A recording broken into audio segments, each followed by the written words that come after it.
Tout de suite, je vais vous donner les 5 points qui sont très importants et que vous devrez connaître par cœur pour ne pas vous faire arnaquer. Ces points-là sont les principes fondamentaux d'Alibaba. Donc, si vous les connaissez, vous n'aurez pas grand problème pour pouvoir acheter sur Alibaba en toute sécurité. Le premier point, ce sont les critères de choix. Les critères de choix ici, ce sont les critères de choix des produits et des fabricants. Donc, l'entreprise que vous voulez avoir, le produit doit être Verified Supplier. Cela signifie que l'entreprise a été vérifiée par Alibaba et qu'elle existe réellement.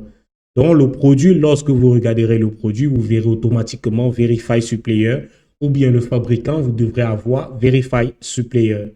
Par la suite, le produit doit avoir une clé d'assurance ou bien l'entreprise doit avoir généralement sur tous ses produits une clé d'assurance. Cela signifie qu'il est protégé par une assurance de commerce. Cette assurance-là vous protège aussi lorsque vous n'êtes pas satisfait à être remboursé par l'entreprise en question dans un délai de 3 mois. Par la suite aussi, il faut voir les avis du produit et les avis de l'entreprise ou bien les avis du fournisseur. Les avis ici ne doivent pas être moins de 4 sur 5. Là, au moins, si vous regardez les avis aussi des commentaires, les critiques et les appréciations de ces anciens clients, là, vous avez un peu une opinion assez générale du produit ou bien du fournisseur.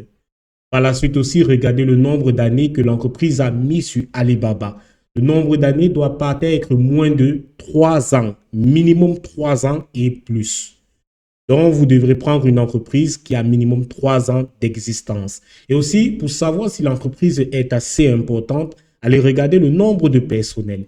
Le nombre de personnel, généralement, lorsqu'il dépasse 100, l'entreprise est importante. Donc, si vous prenez moins de 100, c'est à votre risque et péril.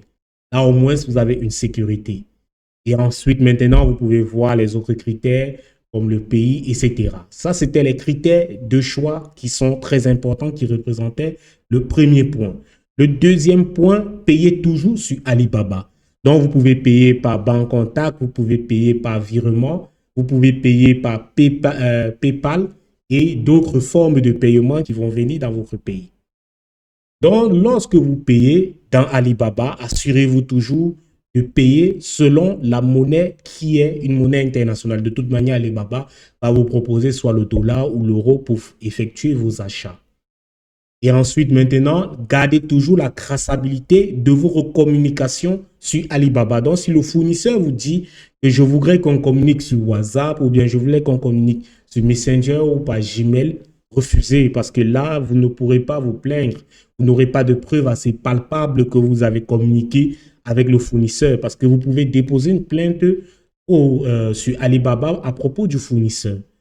Donc, restez focus sur Alibaba lors de la communication et gardez toujours toute la traçabilité pour que lorsque vous vous plaignez, vous envoyez ces preuves-là à Alibaba, vous faites une dénonciation. Et ensuite, maintenant, vous devez solliciter les services d'une agence d'inspection, encore appelée Pre-Shipment Inspection Service. Donc, ce service-là va se charger à aller vérifier vos colis, à aller vérifier vos produits. Et ils vont vous en rendre compte. Donc, lorsque vous contactez ce service-là, surtout si vous voulez prendre les appareils électroniques ou bien vous voulez prendre un conteneur plein, comme on a dit tantôt dans une vidéo du transitaire, on a parlé de FCL, je vous conseillerais de prendre vraiment une entreprise d'inspection, une agence d'inspection de produits ou bien d'inspection sur Alibaba. Il y en a plein, vous pouvez faire une recherche sur Alibaba, vous en trouverez automatiquement. Et ensuite aussi le transitaire, ça c'est la phase finale. Généralement, les transitaires qui partent vers l'Afrique, il y a déjà des transitaires fiables, mais il y a d'autres qui débutent, dont ils ne maîtrisent pas réellement le boulot ou bien toujours avec ce comportement un peu discret, ils ne répondent pas assez vite. Donc du coup, il faut bien analyser votre transitaire avant de l'avoir. Donc, il faut mener une enquête sur lui, les avis de ses anciens clients, de ses clients actuels, si ces bureaux existent dans votre pays pour que vos produits ne disparaissent pas en cours de route. Et aussi la spontanéité de ce transitaire-là. Il doit vous dire d'abord quand est-ce que votre produit est arrivé. Il doit ensuite vous dire quand est-ce que votre produit est parti en vous donnant le kilo, le poids et vous demander même avant que ça ne parte comment vous voulez expédier vos colis, donc par avion ou bien par la voie maritime. Donc, après tout cela, il vous recevez vos colis, il vous appelle et vous prenez vos colis naturellement. Donc, ceci étaient les 5 points clés pour éviter les arnaques. Suivez-les par cœur et vous ne serez pas déçus. Et comme on a cité tantôt, les critères de choix, payer toujours sur Alibaba, savoir communiquer et ensuite solliciter les services d'une agence d'inspection et enfin, le transitaire. Donc, voilà les 5 points clés pour éviter les arnaques. C'était tout. C'était votre formateur Bougan Gislin. J'espère que vous avez aimé ce tutoriel pour éviter les arnaques. Et je vous souhaite bonne journée sur Manyanga.